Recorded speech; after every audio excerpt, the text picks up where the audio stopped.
नमस्कार दोस्तों, स्वागत है आप सभी लोगों का एक बार फिर से आपके अपने चैनल MG एकेडमी पर। दोस्तों कैसे हैं? उम्मीद है आप लोग जहां भी होंगे बहुत स्वस्थ होंगे और बहुत अच्छे से बहुत मज़े में पढ़ाई कर रहे होंगे। दोस्तों देखिए, MG एकेडमी ने जो अपना वादा किया था हिंदी का, उसने बखूबी उसको अपनी पूरी जिम्मेदारी के साथ उस पूरी हिंदी को समाप्त किया। देखिए, हिंदी शुरू करने का एक बहुत बड़ा कारण था कि आपका एक बहुत ही मजबूत पोर्शन हो जाए, एक 60 नंबर आपका एकदम कंप्लीट हो जाए। ठीक है, अब हम शुरू कर रहे हैं GS। ये क्लास एक्चुअली GS की कल ही से आ जानी चाहिए थी, लेकिन एक दिन आप लेट हुआ थोड़ा सा, लेकिन जो भी लेट हुआ वो आपके फ़ायदे में हुआ। ठीक है, तो चलिए फिर आज से हम लोग इस प्लेटफॉर्म से, यूट्यूब के MG एकेडमी से GS की बहुत ही धमाकेदार क्लास को शुरू करते हैं। दोस्तों सबसे पहले GS में हम लोग इतिहास शुरू कर रहे हैं। सबसे पहले हम लोग इतिहास शुरू कर रहे हैं। इतिहास, सबसे पहले हम लोग इतिहास शुरू करेंगे सबसे पहले। ठीक है, इतिहास शुरू करेंगे। चूंकि एक बड़ा पोर्शन है, 3 पार्ट में है, तो इसको जल्दी से जल्दी हम लोग समाप्त करेंगे। जल्दबाजी थोड़ी सी नहीं करेंगे क्योंकि एग्ज़ाम में अभी बहुत समय तो नहीं, लेकिन इतना समय है कि आपका पूरा सिलेबस कवर हो जाएगा। ठीक है, और एक बात और दोस्तों कि आपको यहाँ से विषय विशेषज्ञ बनाने की गारंटी तो मेरी नहीं है, क्योंकि मैं आपको परीक्षा उपयोगी पढ़ाऊंगा, ज्ञानोपयोगी नहीं पढ़ाऊंगा। आपको ज्ञानवान बनाना मेरा उद्देश्य नहीं, क्योंकि मैं खुद ज्ञानवान नहीं हूँ, तो आपको कैसे बनाऊंगा। जो भी मेरा अनुभव है, जो भी हमारे टीम और मेरा जो भी एक रिसर्च होता है, जो भी हम विशेषज्ञों से सलाह लेते हैं कि जो आपको पढ़ाना है आपके परीक्षा के हिसाब से, बस उसी को पढ़ाया जाएगा, छूटेगा कुछ नहीं। जैसे हिंदी में आपको 55+ का वादा किया गया था, ऐसे GS में भी आपको 100+ दिलाया जाएगा। बस ये है कि मेहनत आपको करनी है।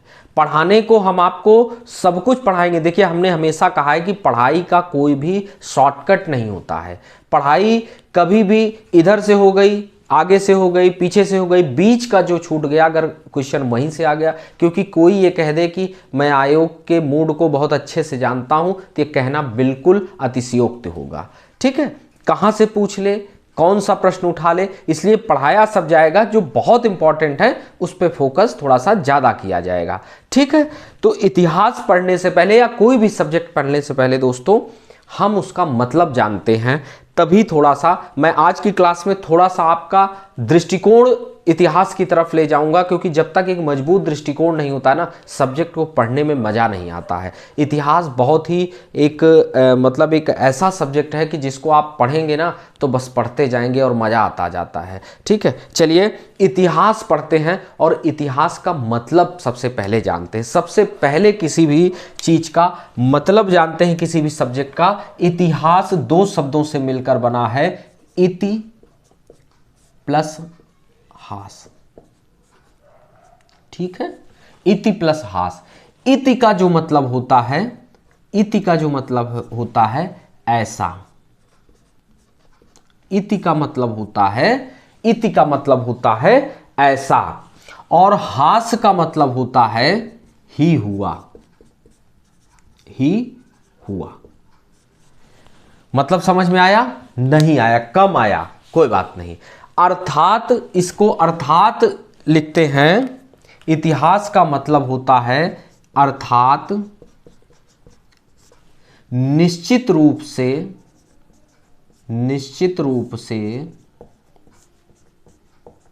ऐसा ही हुआ, ऐसा ही हुआ, ऐसा ही हुआ, निश्चित रूप से ऐसा ही हुआ। और लिख सकते हैं अर्थात अतीत का अध्ययन, अतीत का अध्ययन, अध्ययन। भाई इतिहास क्या है? हम इसमें अतीत का अध्ययन ही तो करते हैं। ठीक है, जो हमारे पूर्वज कैसे थे, जो घटनाएं हुई हैं, उन्हीं सब के बारे में तो इतिहास में पढ़ते हैं। तो पहले इतिहास को जानते हैं कि इतिहास क्या है।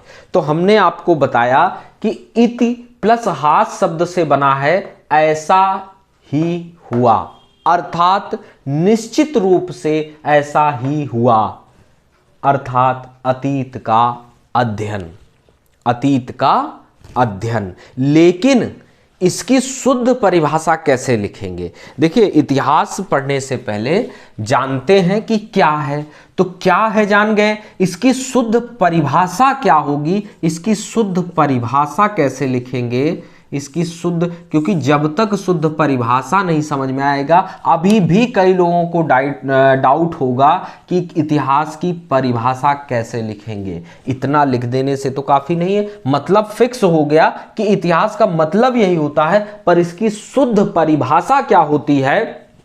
देखिए, लिखिएगा, अतीत की घटनाओं, अतीत की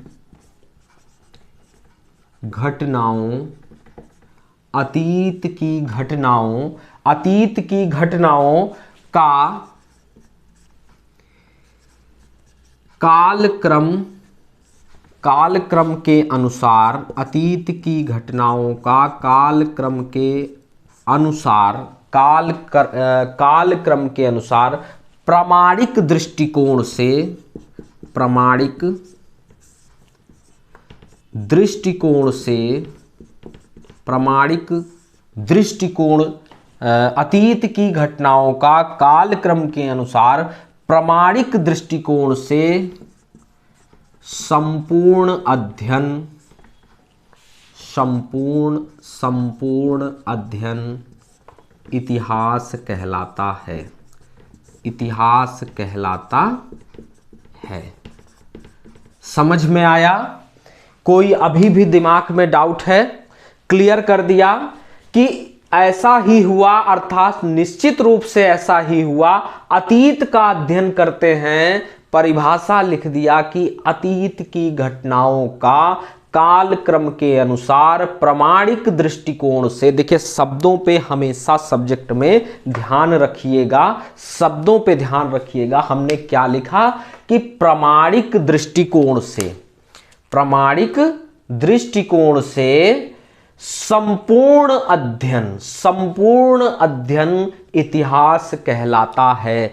प्रामाणिक अर्थात वैज्ञानिक दृष्टिकोण से, अर्थात तथ्यों के आधार पर संपूर्ण या समग्रता में अध्ययन, संपूर्ण या समग्रता में अध्ययन इतिहास कहलाता है। अब इतिहास में हम आगे जो भी टॉपिक पढ़ेंगे, चाहे वो कोई सभ्यता पढ़ें, कोई वंश पढ़ें, कोई व्यक्तित्व पढ़ें या कुछ भी पढ़ें, अब इसी पे पूरा इतिहास पढ़ेंगे। कोई भी वंश उठाएंगे तो उसका वैज्ञानिक एक प्रूफ होना चाहिए, एक फैक्ट होना चाहिए, एक तथ्य होना चाहिए, ठीक है। और फिर उसी पे हम संपूर्ण अध्ययन करेंगे। समझ में आ गया? अभी भी मन में कोई डाउट है परिभाषा को लेकर के?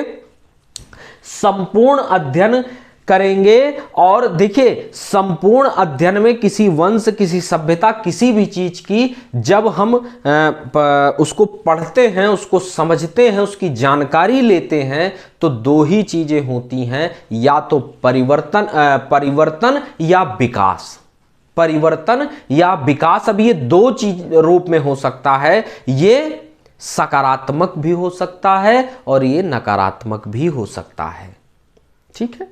जरूरी नहीं है कि इतिहास में सब अच्छा ही हुआ हो। सारे, मान लीजिए किसी व्यक्तित्व को पढ़ रहे हैं, किसी भी एक व्यक्तित्व को पढ़ रहे हैं, तो जरूरी नहीं है कि वो केवल सकारात्मक हो, जरूरी नहीं है कि वो केवल सकारात्मक हो, वो नकारात्मक भी हो सकता है।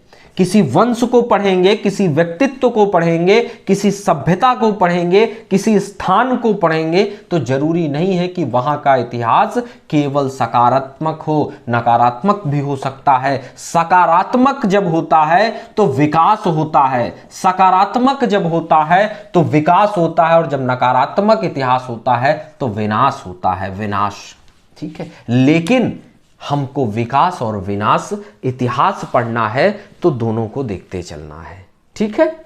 इतिहास समझ गए कि जब तक इतिहास में अगर किसी चीज का वैज्ञानिक दृष्टिकोण नहीं है, प्रमाण नहीं है, तथ्य नहीं है, तब तक हम उसे इतिहास नहीं मान सकते हैं।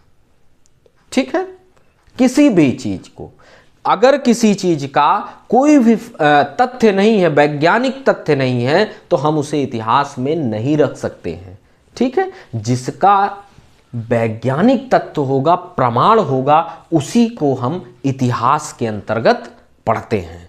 ठीक है, चलिए अब थोड़ा सा आपको और बताते हैं, इसको नोट कर लीजिएगा। देखिए, स्क्रीनशॉट के चक्कर में मत पड़िएगा, साथ में जरूर नोट्स बनाते चलिए, क्योंकि अब जो क्लासें चलेंगी अब ये बहुत ही विस्तार में चलेंगी। इतिहास एक समुद्र है और उस समुद्र से मैं आपके लिए जो बहुत महत्वपूर्ण मोती होगा, बस वही चुन के लाऊंगा और आपको पढ़ाऊंगा।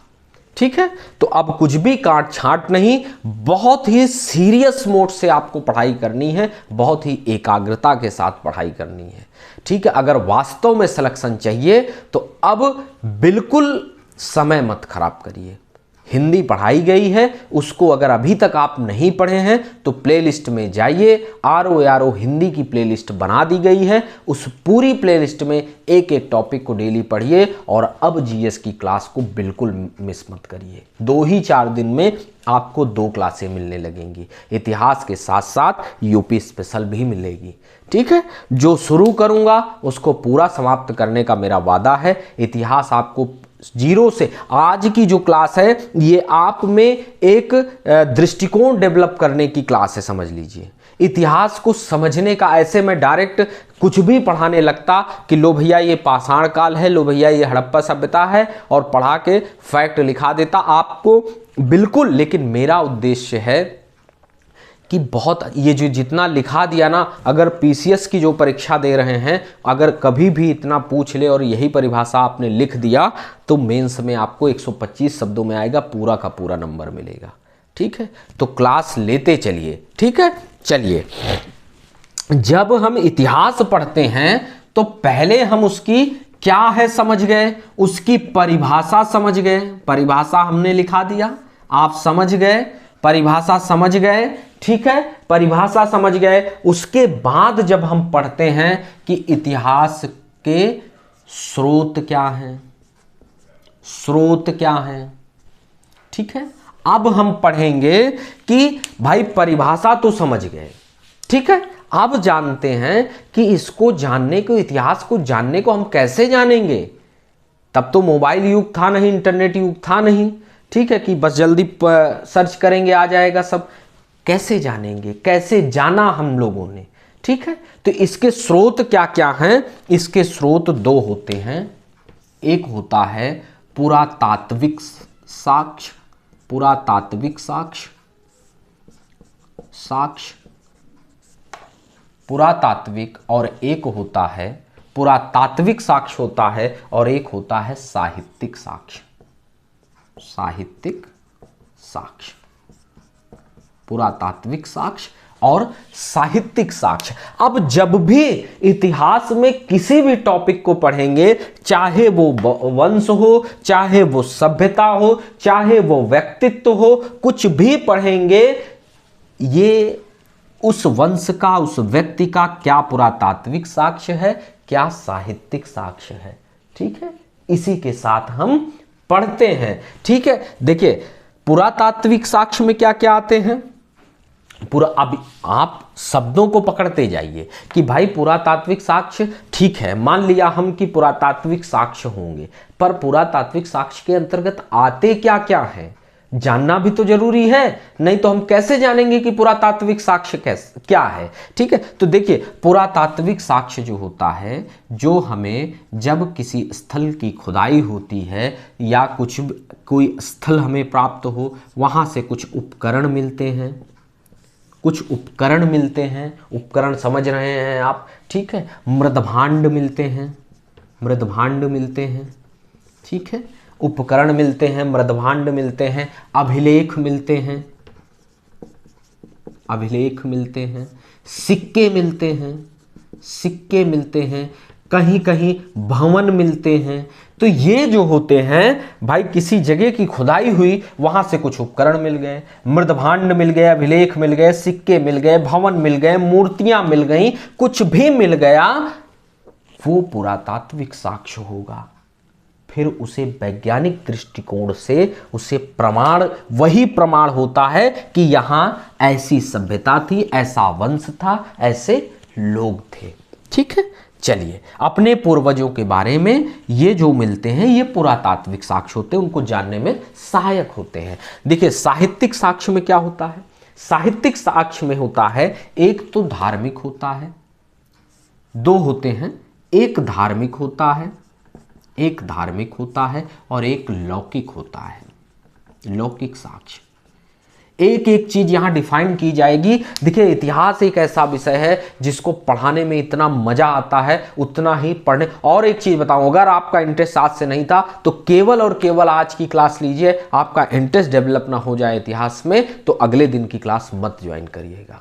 ठीक है, लेकिन एक वादा और करिएगा, अगर क्लास पसंद आए और आप में इंटरेस्ट जगने लगे इतिहास को पढ़ने को लेके, तो कमेंट बॉक्स में हमें कमेंट करके जरूर बताइएगा।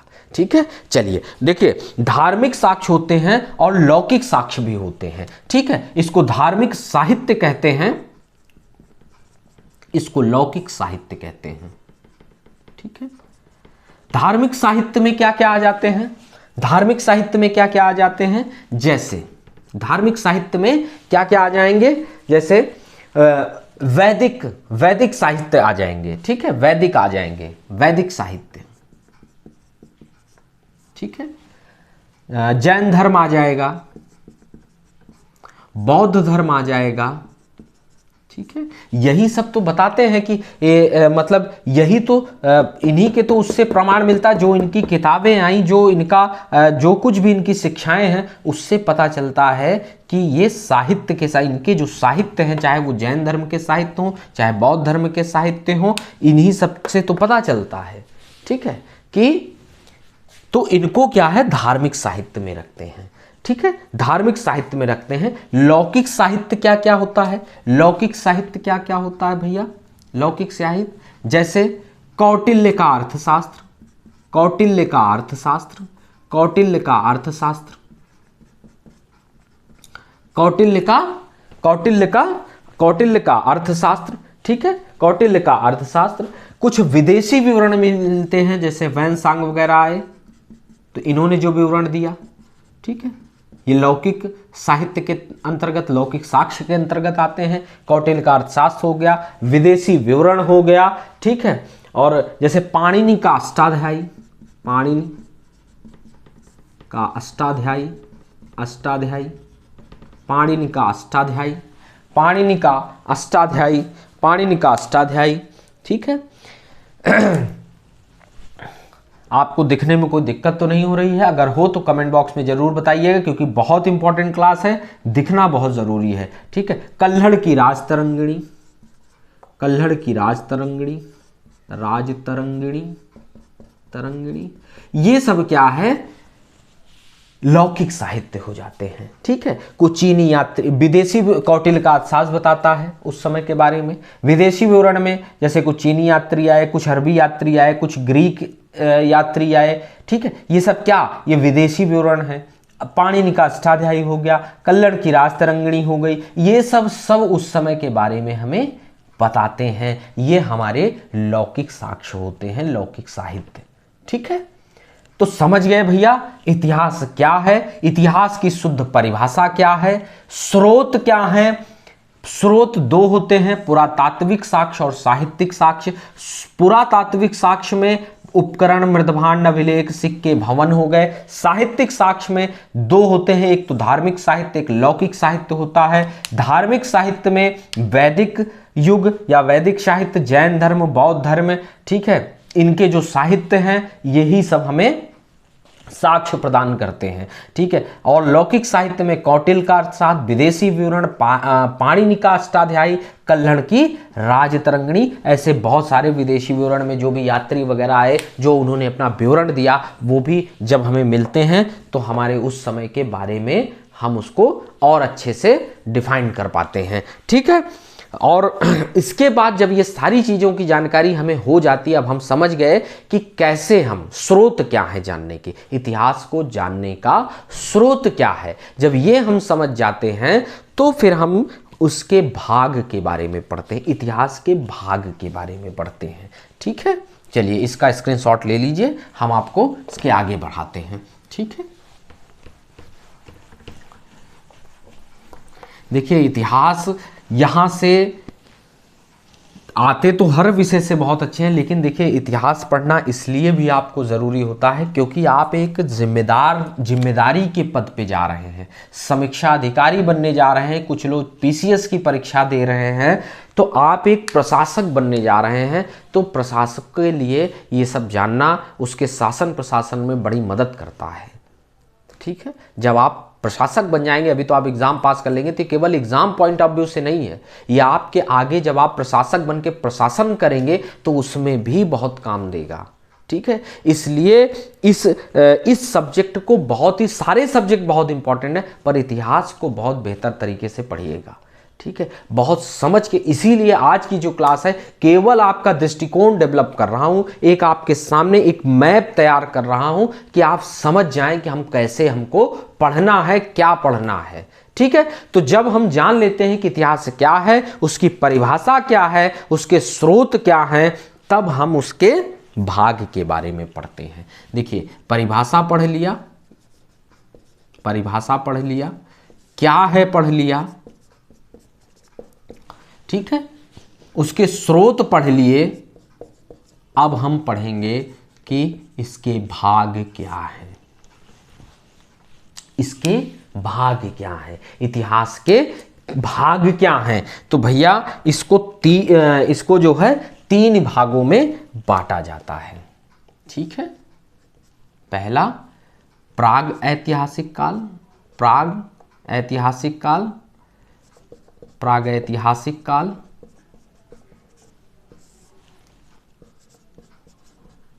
प्रागैतिहासिक काल, आद्य ऐतिहासिक काल, आद्य ऐतिहासिक काल, आद्य ऐतिहासिक काल और अगला ऐतिहासिक काल। ठीक है, ऐतिहासिक काल। तो प्राग ऐतिहासिक, आद्य ऐतिहासिक और ऐतिहासिक। ठीक है, ये इतिहास को जानने के भाग हैं। इन्हीं 3 भागों में डिफाइन करके हम इतिहास को पढ़ते हैं, ये इतिहास के भाग हैं। ठीक है, प्राग ऐतिहासिक, प्राग ऐतिहासिक को प्री हिस्ट्री कहते हैं, मतलब इतिहास के पहले वाले हिस्ट्री। ठीक है, इतिहास के पहले का इतिहास। ठीक है, अब ये बात नहीं समझ में आई होगी, मुझे पता है, कोई बात नहीं, हम बताते हैं। आप सरल शब्दों में पढ़िए। अब आप कक्षा 10 के विद्यार्थी नहीं हैं, आप एक कंपटीशन की तैयारी कर रहे हैं, आप एक प्रशासक बनने जा रहे हैं, तो एक अच्छे से एक शॉर्ट शब्द में जानिए, क्योंकि उत्तर भी आपको ऐसे ही लिखने अगर मेंस देंगे। खैर ARO मेंस में आपका लिखित जीएस नहीं है, लेकिन फिर भी एक शॉर्ट शब्द में जानिए कि प्राग ऐतिहासिक काल का, इस काल को कैसे पढ़ेंगे हम, तो इसका कोई लिखित प्रमाण नहीं है, इसका कोई लिखित प्रमाण नहीं है भैया, इसका कोई लिखित प्रमाण नहीं है, लिखित प्रमाण नहीं है, इसका पुरातात्विक प्रमाण लेकिन है। अभी हमने क्या कहा था इतिहास के बारे में, स्रोत कैसे, हमने आपको बताया था पीछे। ठीक है, तो पुरातात्विक प्रमाण इसके हैं, इसके साहित्यिक प्रमाण नहीं है, इसका कोई लिखित प्रमाण नहीं है, इसके पुरातात्विक प्रमाण हैं, अर्थात इसके उपकरण मिले हैं, इसके और सारे औजार मिले हैं, लेकिन इसका कोई लिखित साक्ष्य नहीं मिला है, कोई लिपि नहीं मिली है, कोई साहित्य नहीं मिला है। ठीक है, कोई विवरण, लौकिक साहित्य भी कुछ नहीं मिला है, कहीं कोई विदेशी विवरण नहीं मिलता है, बस इसका कोई लिखित। और देखिए जैसे उदाहरण भी इसका पढ़ लेते हैं कि उदाहरण क्या है प्रागैतिहासिक काल का। तो सबसे बढ़िया उदाहरण है पाषाण काल, स्टोन एज, पाषाण काल, स्टोन एज। ठीक है, पाषाण काल, स्टोन एज। पाषाण काल में भी हम 3 पार्ट में पढ़ते हैं, पुरापाषाण काल, पुरापाषाण काल, पुरापाषाण काल, पुरापाषाण काल, मध्य पाषाण काल, मध्य पाषाण काल, पुरापाषाण काल, मध्य पाषाण काल और नवपाषाण काल। ठीक है, नवपाषाण काल। अब ऐसे ही पुरापाषाण, मध्य पाषाण, नवपाषाण। ठीक है, एक सरल शब्द में जान लीजिए कि यहां केवल शिकार ही जीवन था और कोई मतलब नहीं था।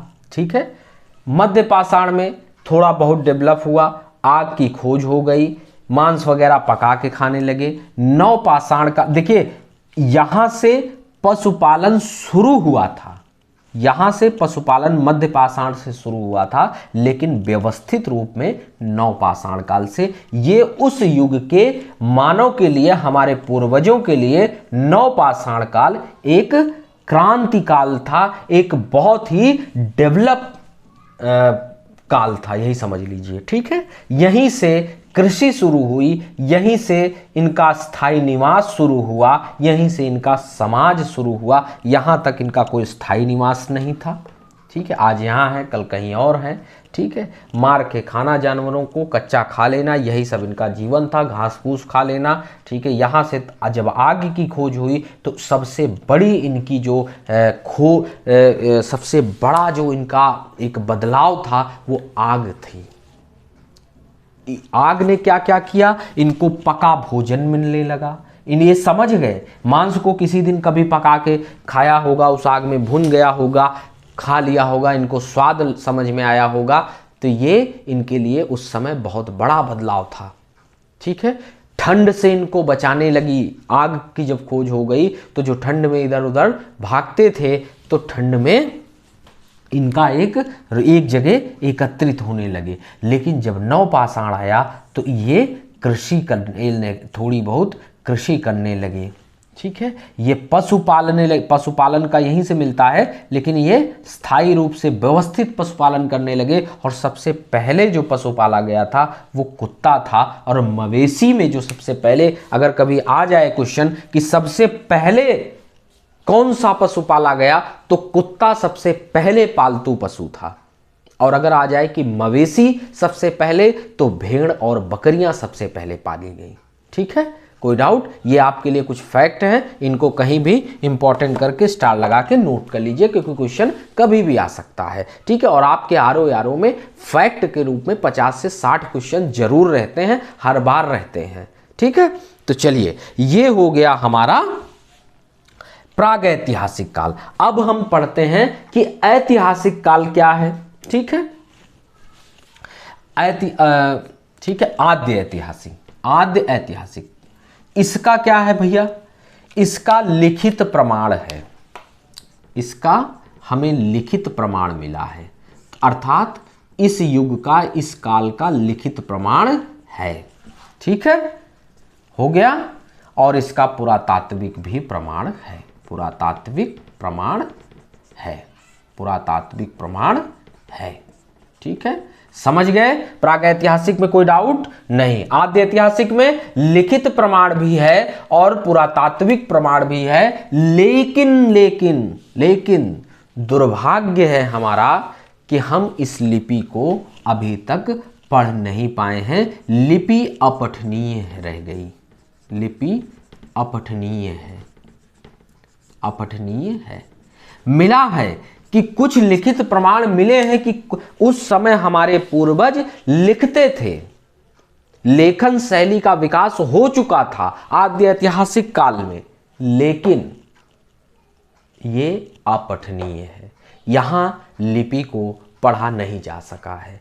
ठीक है, तो ये हमारा दुर्भाग्य है, उनका थोड़ी है। वो तो भाई लिखते थे, अब हम ही नहीं पढ़ पा रहे हैं, हम उसको किसी और लिपि से जोड़ नहीं पा रहे हैं, मतलब उसको संबंधित नहीं कर पा रहे हैं किसी और लिपि से, हम उसका वाचन नहीं कर पा रहे हैं, उद्वाचन नहीं हो पा रहा है, तो ये हमारा दुर्भाग्य है। लेकिन लिखित प्रमाण मिले हैं, पुरातात्विक प्रमाण भी मिला है, लिपि लेकिन अपठनीय है। इसका एक सबसे बड़ा उदाहरण है हड़प्पा सभ्यता।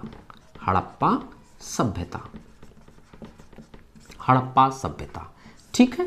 एक और इसका उदाहरण है वैदिक सभ्यता। वैदिक सभ्यता। अब आप हमसे पूछेंगे कि कैसे वैदिक युग या वैदिक सभ्यता, वेद तो लिखित में है। तो ये जिस समय आद्य ऐतिहासिक काल में, ध्यान से समझिएगा, बहुत इंपॉर्टेंट बात है, पूरे जीवन आपके काम आएगी। जब आद्य ऐतिहासिक समय था तब वेद लिखित नहीं थे। तब गुरु शिष्य परंपरा चलती थी कि गुरु ने शिष्य को वेद सुनाया, फिर उस शिष्य ने किसी और को सुनाया, फिर उस शिष्य ने किसी और को सुनाया। तो केवल सुनने की प्रक्रिया चलती थी, कहीं भी लिपिबद्ध नहीं था वेद, कहीं भी लिखित नहीं था वेद। तो इसलिए इस समय के संदर्भ में, आद्य ऐतिहासिक काल के संदर्भ में, वेद का भी कोई लिखित प्रमाण जो है मतलब लिखित नहीं था, ठीक है। लेकिन समझ गए बात को, हड़प्पा सभ्यता और वैदिक सभ्यता। वेद लिखे कब गए? मौर्योत्तर काल में, ठीक है, ठीक है। उस समय फिर लिपिबद्ध किया गया, उनको एक जगह संकलित किया गया, ठीक है।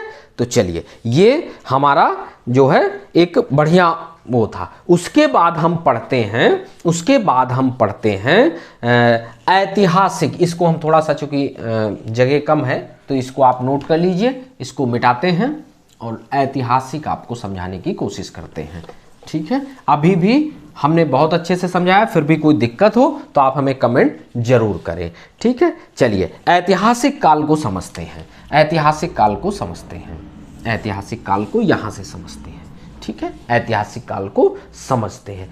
इसके भैया लिखित प्रमाण भी हैं, लिखित प्रमाण भी हैं, पुरातात्विक प्रमाण भी हैं, पुरातात्विक प्रमाण भी हैं, लिपि पठनीय भी है, लिपि पठनीय भी ही है, ठीक है। यहां लिपि लिखित कोई प्रमाण मिला ही नहीं, यहां मिला लेकिन लिपि पढ़ी नहीं गई। यहां जो मिला है वो पठनीय है, ठीक है। यहां जो मिला है वो पठनीय है, ठीक है। अब समझ गए कि ऐतिहासिक में लिखित प्रमाण है, ठीक है। अब इसको थोड़ा सा हम जानते हैं कि यही पढ़ना, इतिहास यही पढ़ते हैं हम, ठीक है। ये तो प्री हिस्ट्री हो गई, यहीं से हम इतिहास का, जो हमारे पास जो इतिहास आज है, जिसका हम अध्ययन करते हैं, वो यही काल है, ऐतिहासिक काल है। इसी का हमारे पास लिखित विवरण है, इसी का अध्ययन करते हैं। तो इसका एक मोटा मोटा समय जान लेते हैं तो 600 BC, 600 BC, लगभग 600 BC से माना जाता है, 600 BC से माना जाता है, माना जाता है, ठीक है। BC का मतलब होता है बिफोर क्राइस्ट, ठीक है, बिफोर क्राइस्ट। जब ठीक है, तो 600 BC से माना जाता है ऐतिहासिक काल, ठीक है, ठीक है। जो यीशु का जन्म था उसी से BC और AD हुआ है। उनके जन्म से पहले को BC कहा गया, बिफोर क्राइस्ट, और उनके जन्म के बाद को AD कहा गया, उनके जन्म के बाद को AD कहा गया। एना डोमनी, एना डोमनी, हिंदी में लिख दे रहा हूं, समझ लीजिएगा, एना डोमनी, अर्थात सीधे सीधे सरल शब्दों में ये यीशु के जन्म के बाद, ठीक है, ये यीशु के जन्म के पहले, ठीक है। तो ये यीशु का मान लीजिए यहां जन्म हुआ तो उसके 600 साल पहले से ऐतिहासिक काल लिखित प्रमाण मिल जाते हैं, जिसको हम मतलब हमारे पूर्वज यहां से लेखन शैली का जो है हम हमारे पास प्रमाण है जिसको हम पढ़ पाए, ठीक है। बाकी लेखन शैली का तो सबसे पहला जो प्रमाण मिलता है वो 3000 BC में मिलता है, और सबसे पहले लेखन शैली जो है ईरान में डेवलप हुई थी, ठीक है, ईरान में सबसे पहले, इसको भी नोट कर लीजिए कहीं कि सबसे पहले लेखन शैली का जो विकास हुआ वो ईरान में हुआ लगभग 3000 BC के आसपास। ठीक है, देखिए यहां सिर्फ माना जाएगा, चूंकि जितना भी ये प्राचीन इतिहास है इसमें सब कुछ माना गया है, प्री हिस्ट्री सब कुछ मानी गई है। ठीक है, तो आप एकदम परेशान मत होइएगा, लगभग हर जगह जरूर लिख लीजिएगा। ठीक है, उसके बाद भाग हो गया। देखिए अच्छे से समझ में आ रहा है, कोई डाउट है तो जरूर बताइएगा, हम उसको और विस्तार में पढ़ाने की, खैर और विस्तार में पढ़ने की जरूरत नहीं है आपको, क्योंकि मेंस, फिर इसके बाद लिखित अगर आपको मेंस देना हो और जीएस लिखित हो तो ठीक है, पढ़ने में मजा आएगा, मैं आपको और अच्छे से पढ़ाऊंगा, मेंस की क्लासें चलाई जाएंगी। लेकिन अभी आपके आरओ में ऐसा कुछ है नहीं। जब पीसीएस मेंस की कभी क्लास चलेगी तो आपको अच्छे से, आपका प्यार सहयोग रहा तो वो भी क्लास लाया जाएगा। ठीक है, अब जब हमारे पास, अब जान गए कि इतिहास क्या है, उसकी परिभाषा क्या है, उसके स्रोत समझ गए, उसके भाग समझ गए कि हमको कैसे डिफाइन करके उसका अध्ययन करना है, तो हम काल विभाजन करते हैं, समझते हैं काल विभाजन। ठीक है, काल विभाजन समझते हैं, काल विभाजन समझते हैं। ठीक है, तो काल विभाजन देखो, आप समझने की कोशिश करिएगा। ठीक है, इसको इसलिए नहीं मिटा रहा हूं कि इतिहास का अध्ययन या किसी भी सब्जेक्ट का अध्ययन ऐसे ही होता है। ठीक है, चलिए, काल विभाजन, काल विभाजन युग की प्रवृत्तियों और अपने अध्ययन की सुविधा के अनुसार, कि मतलब आसानी से सब अध्ययन कर सकें इसको, इसलिए हम इसको 4 भागों में डिफाइन करते हैं। लिखना चाहें तो लिख लें, युग की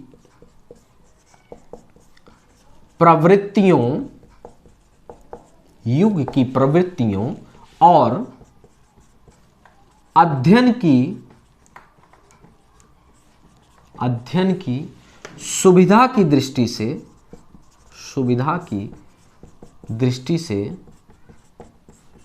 दृष्टि से इतिहास का जो विभाजन हुआ है वो 4 भागों में हुआ है।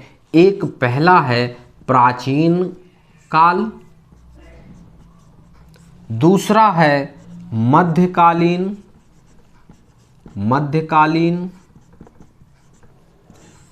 तीसरा है आधुनिक,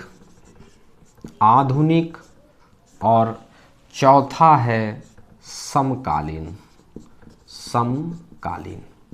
ठीक है, सामान्य रूप में इन्हीं तीनों का प्रचलन है जिनका हम सभी लोग अध्ययन करते हैं। समकालीन का मतलब होता है कि जो ये समय चल रहा है, वर्तमान समय चल रहा है, ये भी एक इतिहास है और इसका भी अध्ययन होना चाहिए। लेकिन और इसकी जो समकालीन इतिहास की जो संकल्पना आई थी वो द्वितीय विश्व युद्ध के बाद आई थी प्रकाश में। ठीक है, कि समकालीन इतिहास का भी अध्ययन होना चाहिए, लेकिन जो फेमस रूप में या जिनका हम अध्ययन करते हैं वो 3 रूप में करते हैं, प्राचीन इतिहास, मध्यकालीन इतिहास और आधुनिक इतिहास। ठीक है, तो अभी सबसे पहले हम पढ़ेंगे प्राचीन इतिहास। ये समझ लेते हैं कि मोटा, कभी कभी क्या होता है कि कालक्रम के हिसाब से कभी कभी मान लीजिए लिख दिया कि मिलान करिए, तो जान लीजिए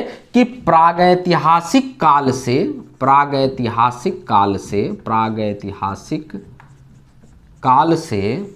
राजपूत काल तक लगभग क्या है, राजपूत काल तक क्या है, हमारा प्राचीन काल है। और इस्लामिक युग की स्थापना से लेकर, इस्लामिक स्थापना से लेकर 1757 से पूर्व तक हम मध्यकालीन इतिहास का अध्ययन करते हैं, मध्यकालीन इतिहास का अध्ययन करते हैं। और 1757 से लगभग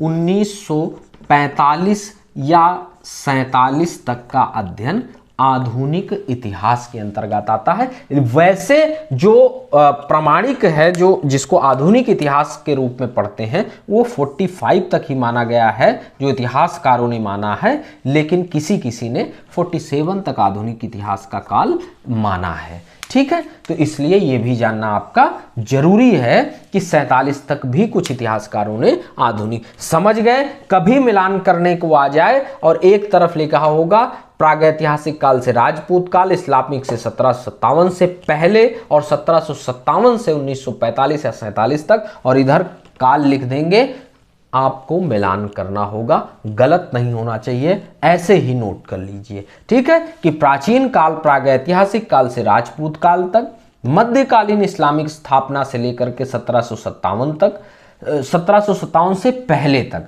और 1757 से लेकर 1945-47 तक आधुनिक इतिहास। समकालीन इतिहास का अध्ययन हम नहीं करते हैं, चूंकि इसका भी हम लोगों में, और यही इतिहास का हमारा सिलेबस भी है, तो इसी को पढ़ेंगे। इसको केवल आपको बताया गया, क्योंकि अगर कभी आ जाए कि काल विभाजन कितने रूपों में है, तो भैया 4 रूपों में इतिहासकारों ने किया है, इसलिए इसको बताना आपके लिए आपको जानना जरूरी था। ठीक है, तो दोस्तों हम लोग जो है आज ये प्रागैतिहासिक काल पढ़ लिए हैं। इतिहास का एक आज की जो क्लास थी, आपका एक माइंड में एक दृष्टिकोण सेट करने का हमारा उद्देश्य था, और शायद मैं उसमें सफल भी हूं। ठीक है, और सफल हूं सही से कि नहीं, ये आप हमें बताएंगे। कमेंट जरूर किया करिए। MG एकेडमी को अगर क्लासें पसंद आए तो शेयर करिए, सब्सक्राइब करिए, बेल आइकन को जरूर दबाइए, क्योंकि ऐसी ही महत्वपूर्ण क्लासों का नोटिफिकेशन आपको तभी मिलेगा। कुछ फैक्ट हैं जो आप नोट कर लीजिए, मैं यहाँ लिखने की कोशिश करता हूँ। ठीक है, समझाने की अच्छे से कोशिश की है। अगर फिर भी कोई डाउट होगा तो हम उसको आप हमें कमेंट करिएगा, मैं अगली क्लास में और विस्तार से समझाने का प्रयास करूँगा। ठीक है, कुछ फैक्ट हैं उनको नोट कर लीजिए, जो शायद आपके लिए इंपॉर्टेंट, शायद नहीं, आपके लिए जरूर इंपॉर्टेंट होंगे। कि मानव ने अनाज के अंतर्गत सबसे पहले जो प्रयोग किया वो जौ का प्रयोग किया। जौ का प्रयोग किया। जौ आप सभी लोग जानते होंगे, जौ की रोटी भी खाते होंगे। जौ का खैर अब नहीं खाते होंगे, लेकिन खाना चाहिए। जौ का प्रयोग किया। मानव ने सबसे पहले अगर किसी अनाज का प्रयोग किया तो जौ का किया। सबसे पहले जो पशु पाला वो कुत्ता था। सबसे पहले जो मवेशी पाली गई वो भेड़ और बकरियां थी। ठीक है, ठीक है। भीमबेटका नामक स्थल की खोज किसने की थी? भीमबेटका बहुत इंपॉर्टेंट है। भीमबेटका नामक स्थल की खोज वाणक्कर महोदय ने की थी। वाणक्कर महोदय ने की थी। वाणक्कर महोदय ने की थी। ठीक है, वाणक्कर महोदय ने की थी। नोट कर लीजिए। भारत में व्यवस्थित कृषि का प्राचीनतम साक्ष्य, व्यवस्थित कृषि का प्राचीनतम प्रमाण कहां से मिलता है? नोट करिए। भारत में व्यवस्थित कृषि का प्राचीनतम प्रमाण मेहरगढ़ से मिलता है। कहां से मिलता है? मेहरगढ़ से मिलता है। नोट कर लीजिए। भारत में प्राचीनतम प्रमाण कहां से मिलता है भैया? कहां से मिलता है?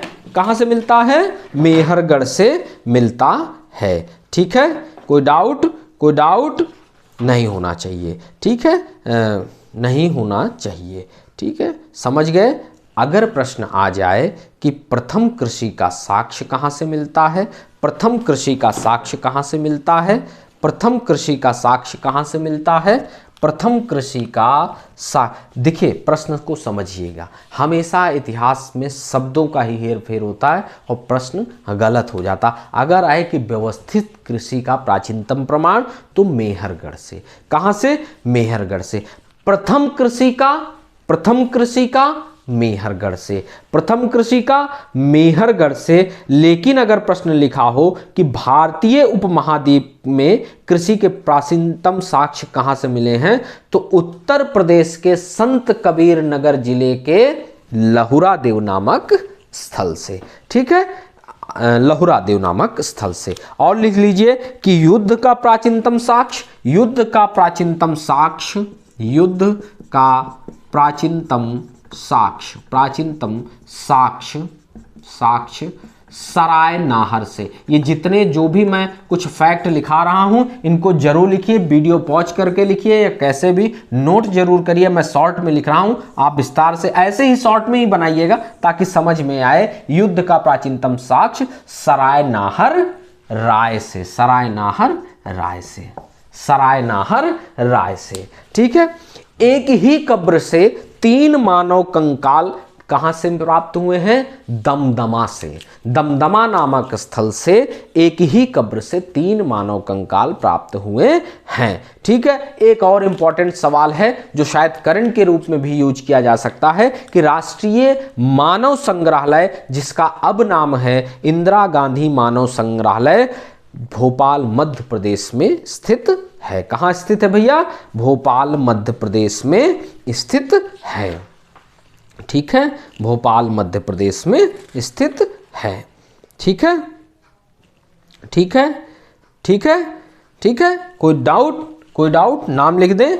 चलिए मैं प्रश्न को दोबारा पढ़ देता हूं कि राष्ट्रीय मानव संग्रहालय, जिसका नया नाम है इंदिरा गांधी मानव संग्रहालय, ये भोपाल मध्य प्रदेश में स्थित है। चलिए आज के लिए आपके लिए इतना ही है। कल हमारी क्लास होगी हड़प्पा सभ्यता पे। किसी भी प्रकार का कोई प्रश्न आपके मन में हो कमेंट जरूर करिए, और एक विनती जरूर है कि MG एकेडमी को ज़्यादा से ज़्यादा लोगों में शेयर करिए, सब्सक्राइब करिए, करवाइए, और बेल आइकन को आप भी और अपने दोस्तों से भी जरूर दबाने को कहिए, क्योंकि ऐसी महत्वपूर्ण क्लासें अब आती रहेंगी और आपका नोटिफिकेशन आपको समय से मिले और आप समय से अपनी पढ़ाई को स्टार्ट कर सकें। चलिए फिर, ये था आज का इतिहास का पहला टॉपिक आपके लिए। एक ही टॉपिक में, एक ही वीडियो में टॉपिक को समाप्त करने का प्रयास करूंगा। चलिए फिर कल पढ़ते हैं हम लोग हड़प्पा सभ्यता। अगर कोई आपके पास किताबें वगैरह हो तो हड़प्पा सभ्यता आप भी पढ़ के आइएगा, क्योंकि तब पढ़ने में आपको ज़्यादा मजा आएगा, आपका रिवीजन भी अच्छे से होगा। ठीक है। चलिए फिर, थैंक यू।